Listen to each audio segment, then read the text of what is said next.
Muy buenos días, estimados diplomantes. Después del impasse técnico que tuvimos para concluir con las clases, ahora he considerado conveniente enviarles este webinar a objeto de complementar y sobre todo de resolver el caso práctico que quedó pendiente. En ese entendido, les sugiero que cualquier pregunta, duda u observación que pudieran tener, me puedan hacer llegar a través de la plataforma o directamente a mi mail, pero considero de que con la explicación no van a quedar mayores dudas. Así que un gusto estar nuevamente con ustedes. Bueno, la práctica 1, que es la que dejamos pendiente, se refería a la construcción de un complejo habitacional de viviendas multifamiliares con el objeto de vender.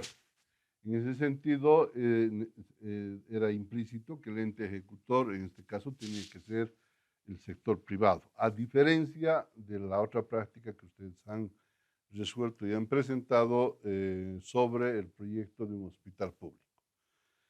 De esa manera, necesariamente tenía que haber un cambio de enfoque en lo que viene a ser el diseño de los objetivos del marco lógico.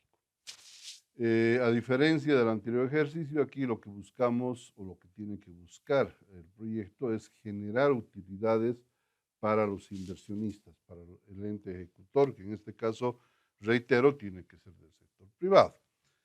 En el anterior ejemplo, nosotros habíamos visto de que lo que correspondía era poner acá, mejorar el nivel de vida de la población a través de la prestación de servicios de salud. ¿Por qué?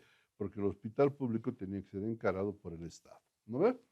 Entonces, si nosotros recordamos un poquito del procedimiento para diseñar un marco lógico, les había recomendado que siempre empiecen por el nivel de propósito que corresponde a lo que el proyecto busca hacer, a lo que se desea lograr con el proyecto.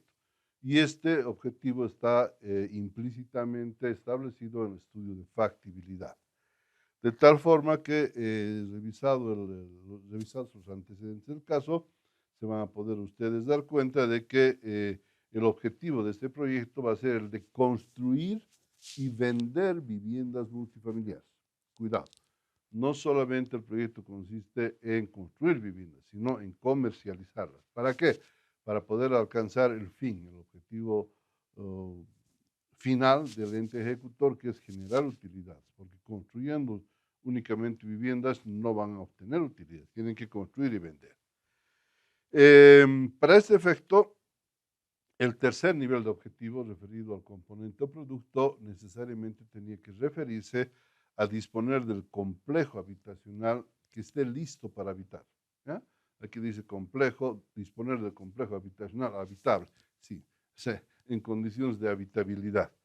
No podemos decir funcionando porque no se trata de una fábrica, sino de un proyecto de construcción de viviendas para ser comercializadas. Y si analizan el caso con mayor detenimiento, en sí el ente ejecutor, los dueños del proyecto, tenían que enfocar sus actividades a lo que está escrito acá. Disponer de la ingeniería y diseño, ejecutar la construcción, cumplir trámites legales, gerentar el proyecto. No se olviden que gerentar es administrar la ejecución del proyecto, ¿no ve? Obviamente adquirir el terreno y prever posibles riesgos que pudieran presentarse. Sin embargo, en sí, la construcción de estas viviendas multifamiliares suponen más de 20 actividades, o si ustedes quieren, subactividades, que están englobadas en las que estamos incorporando en el marco lógico. Muy bien. Entonces, definir los objetivos, la columna de objetivos, la primera columna. No se olviden que hay que revisar el encadenamiento lógico entre objetivos de arriba hacia abajo y de abajo hacia arriba, y si se dan cuenta, esto cumple. Entonces, el segundo paso es el poder establecer los IOBs. ¿Qué eran los IOBs? Los indicadores objetivamente verificables, que no son otra cosa que las metas. ¿Y qué se tiene que hacer para esto? Para esto se tiene que establecer cantidad, calidad y tiempo a cada objetivo. Entonces, en función de los postulados del ejercicio, correspondía en este caso una meta a nivel de fin, de último nivel, de obtener una utilidad de 956.189 pesos hasta dentro de 3 años. ¿Dónde está la cantidad? Aquí. ¿Dónde está la calidad? En pesos. ¿Y dónde está el tiempo? En los 3 años. De la misma manera, al segundo nivel del objetivo correspondía la siguiente meta: construir y vender 20 viviendas tipo multifamiliar con una superficie de 130 metros cuadrados cada una hasta el 2009. ¿De dónde salen estos datos? De los estudios técnicos contenidos en el caso de análisis. La tercera meta, correspondiente al nivel de producto componente, debía ser disponer o contar, no sé, y el verbo queda a su elección, del complejo multifamiliar de 20 viviendas habitables, eso es importante, porque si no están habitables no vamos a poder comercializarlas, a partir de abril del 2007. Aquí resulta que dice que el fin vamos a alcanzarlo en 3 años. Y si hacemos análisis, en sí la construcción la vamos a empezar antes del 2007, pero entonces hasta el 2009 no son 3 años. Lo que pasa que vamos a, de acuerdo a las redes de desempeño, vamos a tener un tiempo de 1 año y más para construir y vamos a dejar 1 año y el resto para poder comercializar. Porque si no vendemos, resulta que no alcanzamos la meta final, que es la de obtener utilidades. Ok, entonces, ¿cómo traducimos el objetivo a nivel de insumos o actividades y lo convertimos en meta?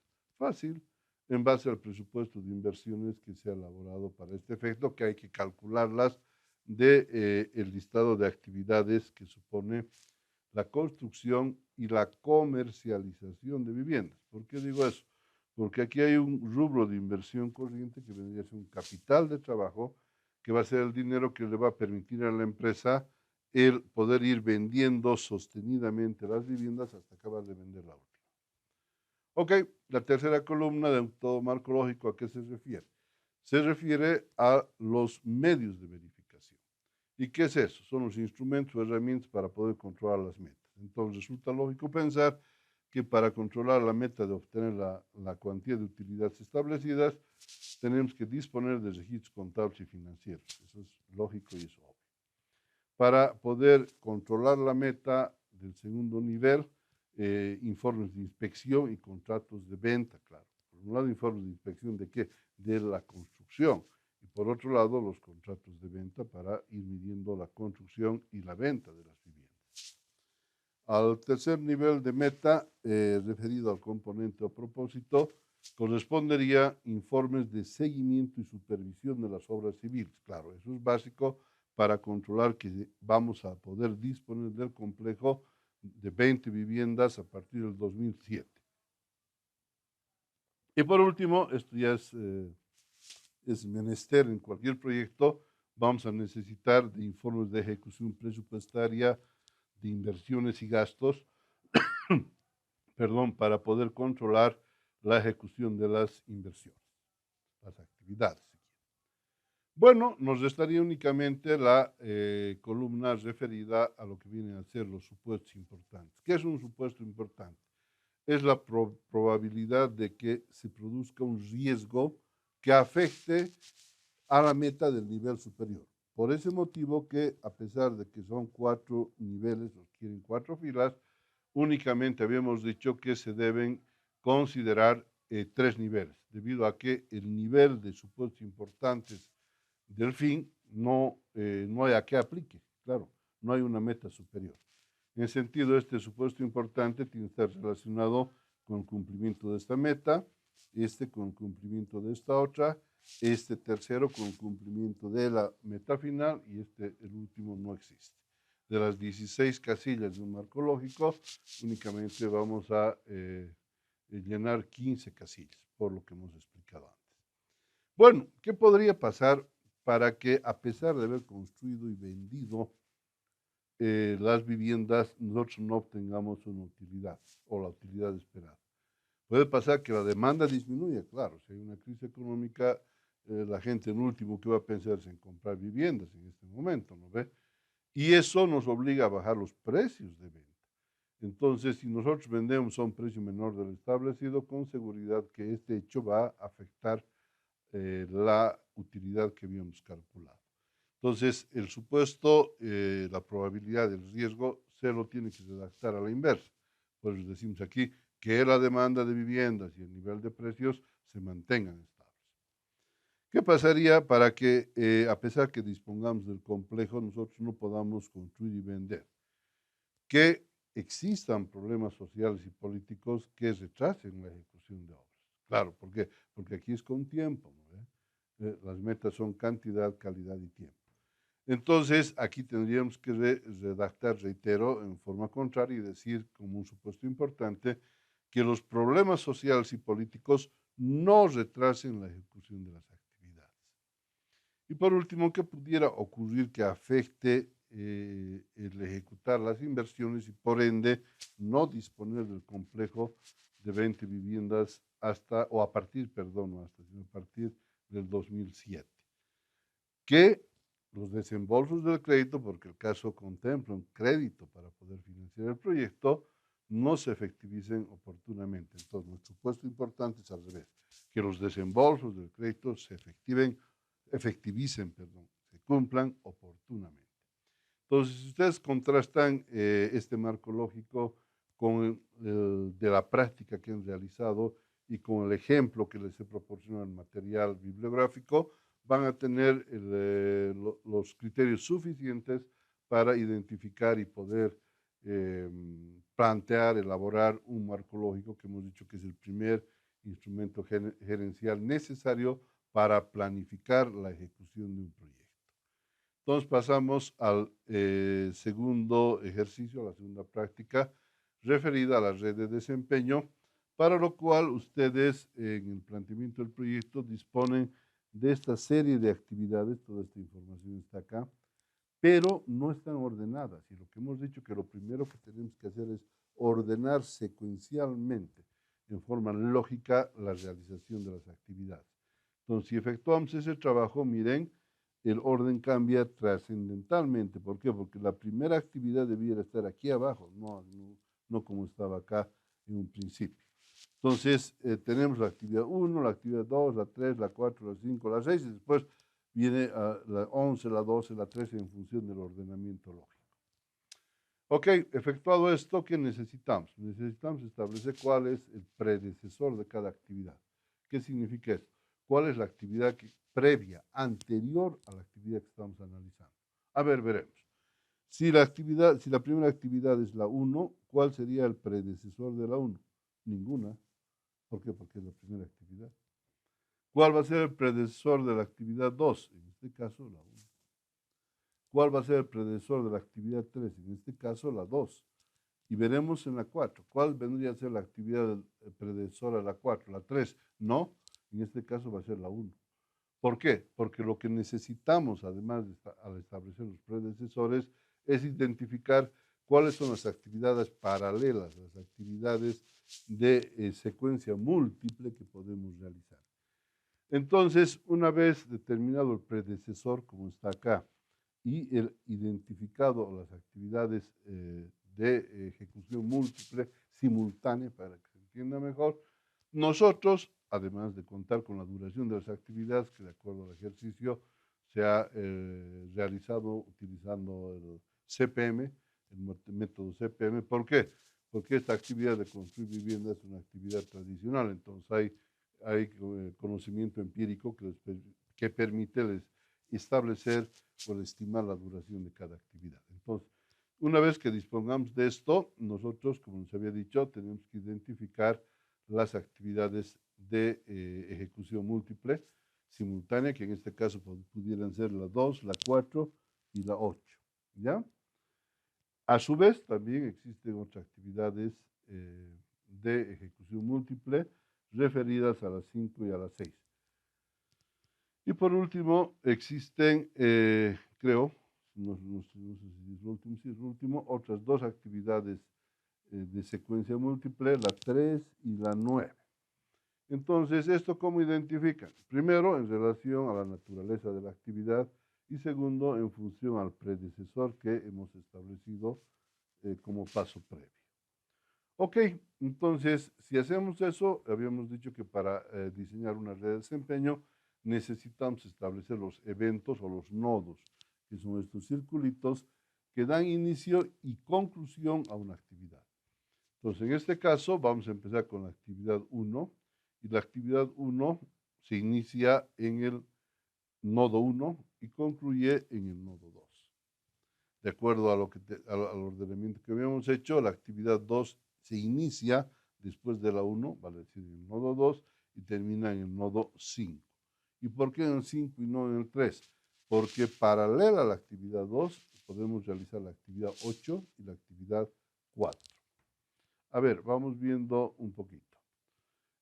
La ruta, antes de esto, habíamos dicho de que la ruta crítica va a ser el camino más largo que debemos recorrer para terminar el proyecto en el menor tiempo posible. Y esto lo vamos a demostrar. Entonces, realizadas o diseñadas las tres actividades simultáneas, las tres primeras, la 8, la 2 y la 4, si ustedes quieren, retorno a la anterior diapositiva, 2, 4 y 8, efectivamente, corresponde el establecer las otras actividades de realización simultánea. Volveremos a ver cuáles serán las otras actividades. Habíamos dicho que podían ser las 5 y las 6. A ver, veremos si se cumple. Sí o no se cumple. Sí, aquí están. Del nodo 3, una vez que finalice la actividad 8, podemos al mismo tiempo llevar a cabo las 5 y las 6. Y por último dijimos de que habían otras actividades, además de las que hemos marcado, también simultáneas, como en este caso la 9 y la 3, la 10 y la 11, la 12 y la 17. Aquí hay una doble también, sí, la 24 y la 22, y la 23 y la 20. Entonces, de acuerdo a lo que hemos explicado, lo que correspondería es ahora determinar la ruta crítica, que reitero es el camino más largo. Y aquí estoy diciendo de que el camino, bueno, del nodo 1 al nodo 2 no hay otra alternativa que la actividad 1, así que necesariamente la ruta crítica debe pasar por ahí. Pero del nodo 2 salen tres actividades simultáneas, la 8, la 2 y la 4. ¿Cuál es la más larga? Aparentemente la más larga es la 2, pero 2 es menos que 8, cuidado, aquí no estamos hablando de la duración, estamos hablando de la denominación de las actividades, y esto vamos a demostrar a continuación, de que efectivamente corresponde ir por actividad 2, porque es la de mayor duración, pero aquí el gráfico no simboliza eso. El gráfico es un simple diagrama, no establece duración. Lo que tenemos que hacer nosotros es buscar las duraciones. Miren, aquí tenemos la 2, la 4 y la 8. Vamos a ver qué pasa. La 2 tenía una duración de 40 semanas. Perdón, 40 días. La 4, 30. Entonces la 2 es más larga que la 4. Y la 8 tenía una duración de 7. Correcto. La ruta crítica tiene que pasar por la 2. ¿Por qué? Porque es la más larga. ¿Ok? Entonces volvemos a nuestro diagrama, nuestra red de desempeño, y aquí tenemos una disyuntiva. ¿Por dónde vamos? ¿Vamos por la 3 o vamos por la 9? De acuerdo a lo que se ha elegido, vamos por la 3. ¿Por qué vamos por la 3? Ojo, y cuidado, de la 3 vamos a pasar directamente a la 7. Entonces veremos cuánto dura la 9, cuánto dura la 3 y cuánto dura la 7. La 3 dura 30 semanas. La 9 dura 15 semanas. Ok, entonces, desde luego, la 3 es más larga que la 9.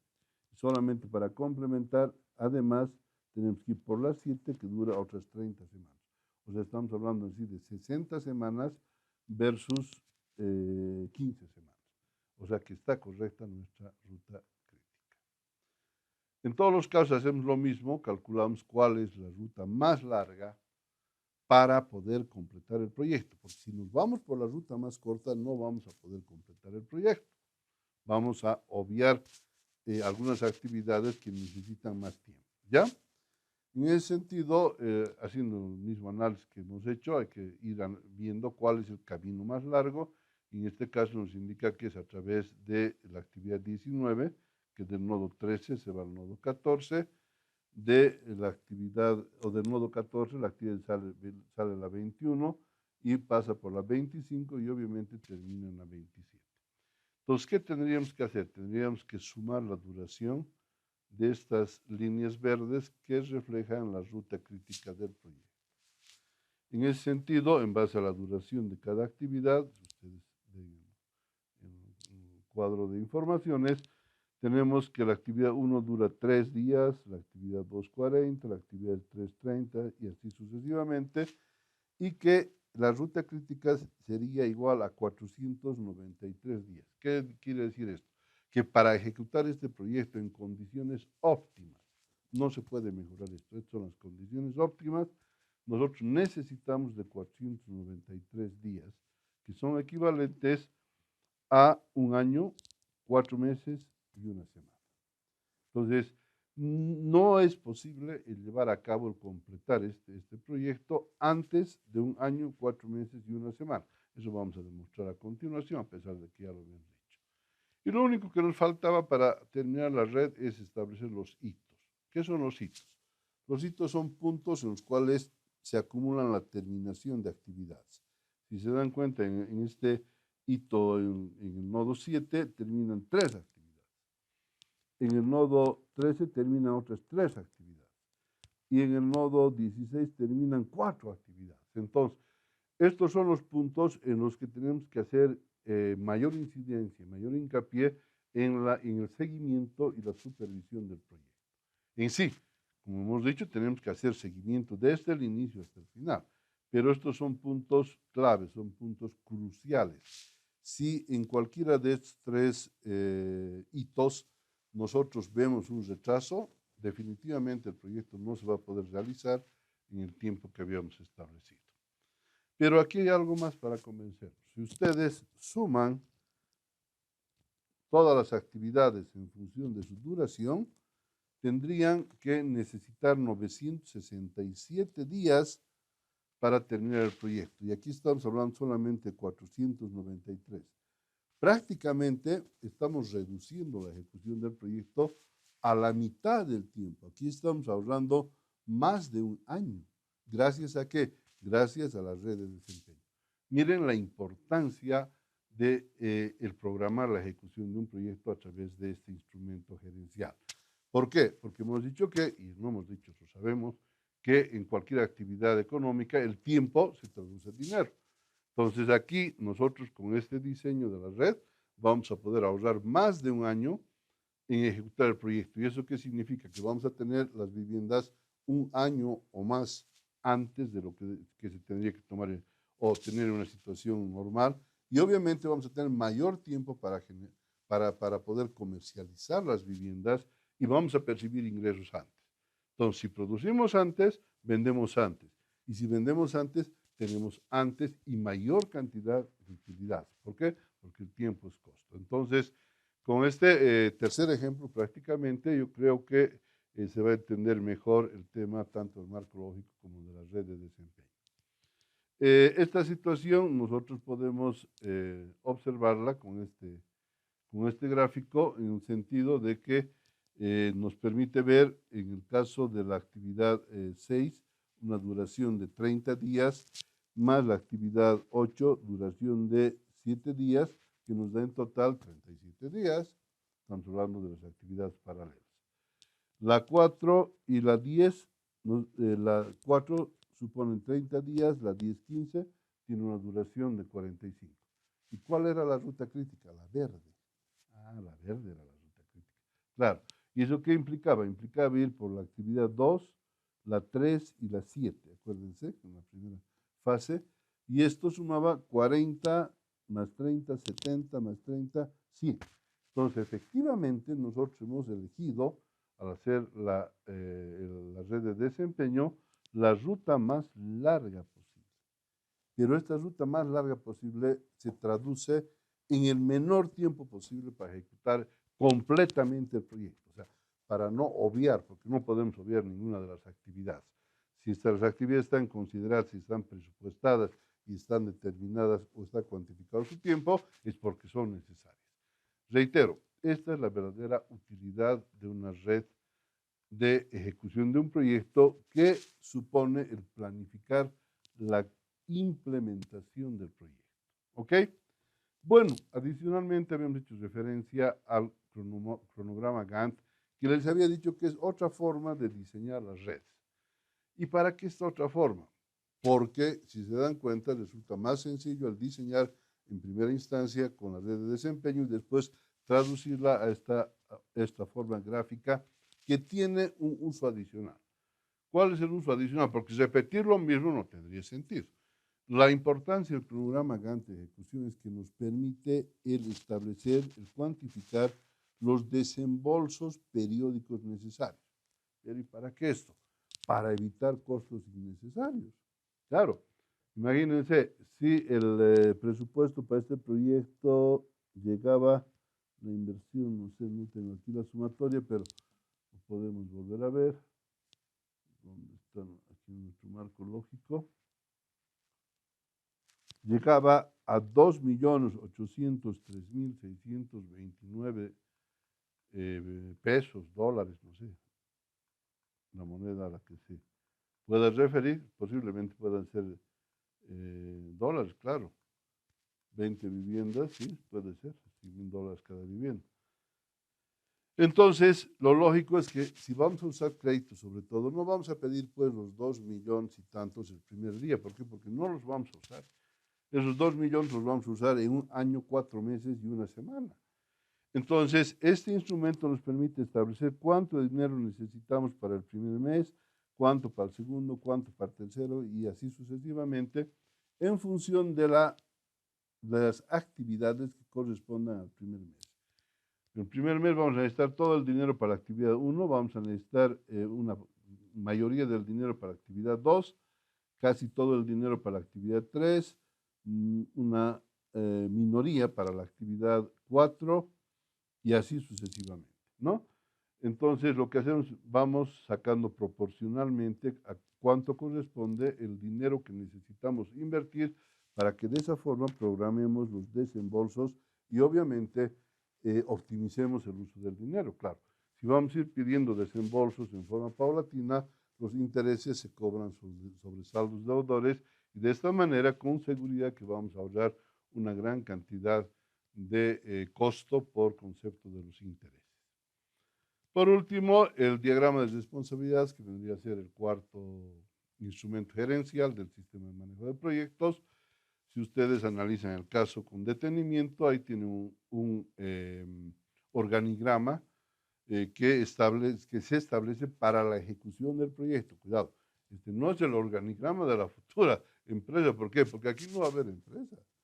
Aquí se va a ejecutar la construcción de 20 viviendas y se van a vender esas 20 viviendas a lo largo de un año y más y ahí se acabó el proyecto.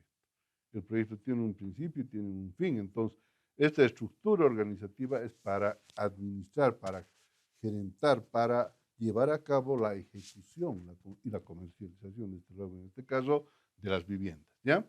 Entonces, aquí se define un directorio para la empresa, que es la instancia máxima que toma decisiones, va a haber un gerente de proyecto, o sea, encargado de construir y de comercializar las viviendas, que va a estar apoyado por un administrador, un asesor legal, una instancia de auditoría para el control y supervisión, y vamos a tener los contratistas que en sí van a ser los que van a construir, van a llevar a cabo las actividades de las obras civiles, y un inspector, normalmente se llama fiscal de obras, un inspector que vaya no solamente controlando el avance de las obras, sino la calidad de las obras. Y cada uno de estos va a tener una función específica en cada tarea que se ha establecido para la ejecución de este proyecto. Como pusimos en el marco lógico, aquí tendríamos que considerar un resumen de las 20 y tantas actividades en solamente 6 actividades. Entonces, la primera actividad dice ingeniería y diseño. ¿Quién ejecuta esto? Ejecutan los contratistas. ¿Quién supervisa? El fiscal de obras. ¿Quién informa si lo que están haciendo está de acuerdo al contrato? El asesor legal. ¿Quién informa del manejo administrativo y financiero? El administrador. En base a estos informes, el gerente del proyecto tiene que accionar, tiene que dar órdenes y tiene que presentar a su vez informes para ser aprobados en el directorio. De la misma manera, buscaremos otra actividad para no perder mucho el tiempo. En la compra del terreno, a ver. En la compra del terreno los contratistas no tienen nada que ver. Al contratista tenemos que darle el terreno y decirle, aquí construye usted las viviendas. Obviamente, pero no va a haber nadie que fiscalice las obras porque no se trata de construir, sino de comprar el terreno. ¿Quién va a ejecutar la compra del terreno? ¿Quién va a accionar? Perdón, ¿quién va a ejecutar primero? El jefe administrativo, en base a los procedimientos de compra. ¿Quién va a supervisar? Auditoría, ¿sí? Para ver si están cumpliendo todos los procedimientos. ¿Quién va a informar sobre el acto de compra? El asesor legal podrá decir, sí, se han cumplido con los procedimientos y aquí está el contrato. ¿Quién acciona el contrato? El gerente del proyecto. Pero tiene que llevar, antes de accionar el contrato, al directorio para que el directorio lo apruebe. Bueno, esto, si se dan cuenta, es más de lógica que otra cosa, más lógica que técnica. ¿Por qué? Porque lo que necesitamos es un organigrama estructural de la empresa que va a ejecutar un proyecto. Necesitamos un manual de funciones para ver qué es la tarea que corresponde a cada instancia. Y obviamente necesitamos disponer de las tareas principales que hay que llevar a cabo para poder identificar, por un lado, las atribuciones de cada nivel y también las responsabilidades de cada nivel. De tal manera de que si hay una de estas actividades que sufre un problema, un retraso, un aumento de costos, fácilmente se va a poder establecer las responsabilidades en función de cada nivel de la estructura orgánica de la empresa ejecutora.